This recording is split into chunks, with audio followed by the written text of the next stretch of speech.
Amanhã a gente continua a nossa conversa. Até mais.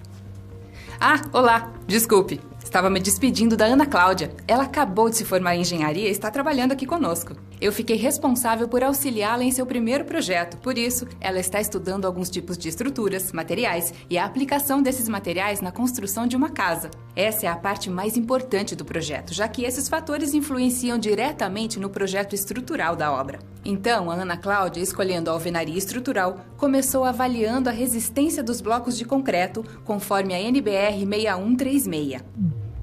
Essa norma divide os blocos em classes, de acordo com a resistência do material. Os blocos de classe A apresentam resistência característica à compressão axial superior a 8 MPa, após um teste de 28 dias. Já os de classe B apresentam resistência superior a 4 MPa aos 28 dias. E os de classe C possuem resistência superior a 3 MPa aos 28 dias. Ao contrário dos blocos de classes A e B, os de classe C não possuem função estrutural. Depois desse estudo de materiais, o próximo passo será definir as propriedades geométricas da construção. Segundo a NBR 15.961, parte 1, algumas dessas propriedades influenciam diretamente no cálculo da resistência das peças de alvenaria estrutural. Por exemplo, o projeto da Ana Cláudia é de um sobrado, portanto, a espessura efetiva da parede deve ser superior a 14 centímetros. Além disso, a altura efetiva deve ser igual à altura ou o dobro da altura dos blocos. Com esses parâmetros definidos, é possível obter o índice de esbeltez.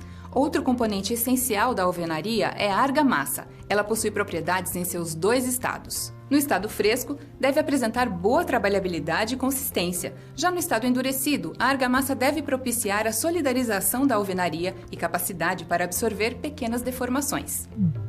O principal objetivo da alvenaria é garantir a função estrutural das paredes, para as quais as forças solicitantes são transmitidas, principalmente por meio do esforço de compressão.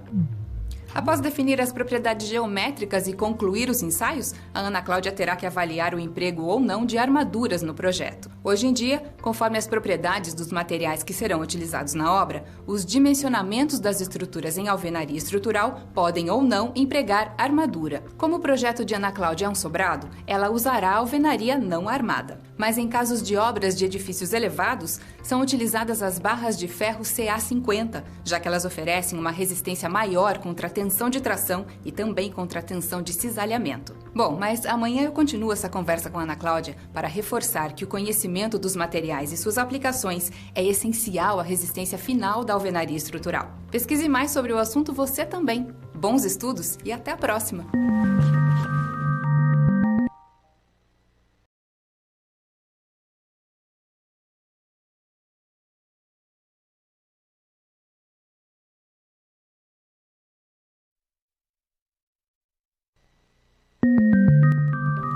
Amanhã a gente continua a nossa conversa. Até mais.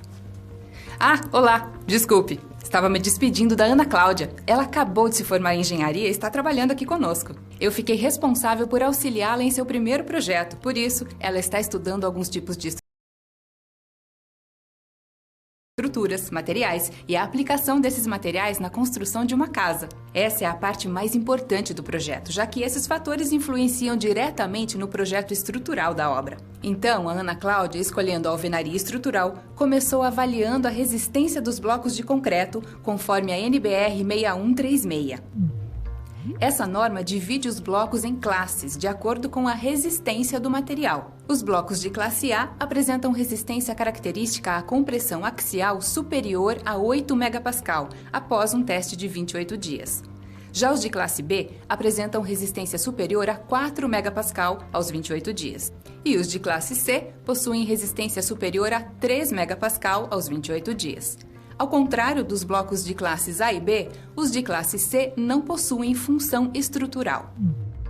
Depois desse estudo de materiais, o próximo passo será definir as propriedades geométricas da construção. Segundo a NBR 15.961, parte 1, algumas dessas propriedades influenciam diretamente no cálculo da resistência das peças de alvenaria estrutural. Por exemplo, o projeto da Ana Cláudia é de um sobrado, Portanto, a espessura efetiva da parede deve ser superior a 14 centímetros. Além disso, a altura efetiva deve ser igual à altura ou o dobro da altura dos blocos. Com esses parâmetros definidos, é possível obter o índice de esbeltez. Outro componente essencial da alvenaria é a argamassa. Ela possui propriedades em seus dois estados. No estado fresco, deve apresentar boa trabalhabilidade e consistência. Já no estado endurecido, a argamassa deve propiciar a solidarização da alvenaria e capacidade para absorver pequenas deformações. O principal objetivo da alvenaria é garantir a função estrutural das paredes, para as quais as forças solicitantes são transmitidas principalmente por meio do esforço de compressão. Após definir as propriedades geométricas e concluir os ensaios, a Ana Cláudia terá que avaliar o emprego ou não de armaduras no projeto. Hoje em dia, conforme as propriedades dos materiais que serão utilizados na obra, os dimensionamentos das estruturas em alvenaria estrutural podem ou não empregar armadura. Como o projeto de Ana Cláudia é um sobrado, ela usará alvenaria não armada. Mas em casos de obras de edifícios elevados, são utilizadas as barras de ferro CA50, já que elas oferecem uma resistência maior contra a tensão de tração e também contra a tensão de cisalhamento. Bom, mas amanhã eu continuo essa conversa com a Ana Cláudia para reforçar que o conhecimento dos materiais e suas aplicações é essencial à resistência final da alvenaria estrutural. Pesquise mais sobre o assunto você também. Bons estudos e até a próxima!